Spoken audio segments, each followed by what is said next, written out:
Today, we honor Dr. Martin Luther King Jr. And besides his political achievements, Dr. King personally inspired many people to help impact change. And tonight, we'd like to introduce you to one of them, a suburban Chicago person who completely changed the trajectory of his life because of Dr. King.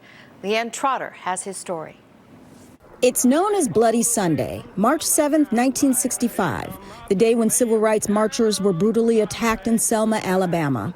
At the time, Bernard Kleine was an ordained priest and watched it all unfold on TV. Seeing the marchers who crossed the Edmund Pettus Bridge be beaten, tear gassed, and trampled by horses.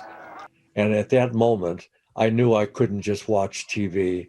I had to go down. Kleine heeded Dr. King's call for help from the clergy. He went to Selma and ended up getting arrested for parading without a permit. To this day, I'm disappointed in myself that I didn't realize what was going on before 1965 and 1966. But Selma forever changed his life. I could see the truth of what Dr. King and other civil rights heroes were saying.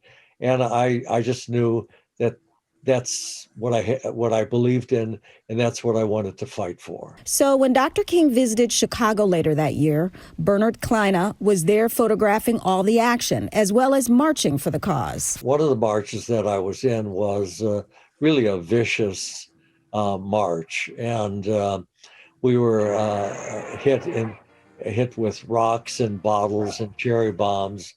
And even though the police were on either side of us. But he never stopped fighting. In fact, Kleine left the priesthood to help carry on Dr. King's mission.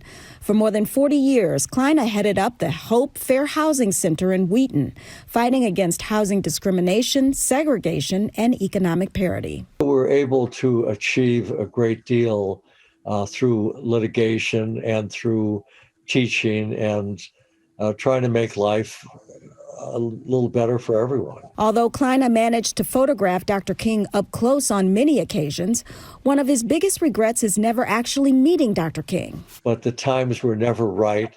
Sometimes the times were violent. But I said to myself, well, okay, I can't meet him today, but I'll meet him tomorrow. And all too soon, tomorrow never came. Kleine hopes his images continue to educate people about the importance of what Dr. King did for our country. LeeAnn Trotter, NBC 5 News. An incredible witness to history there. Wow. Thank you very much, LeeAnn, for that story.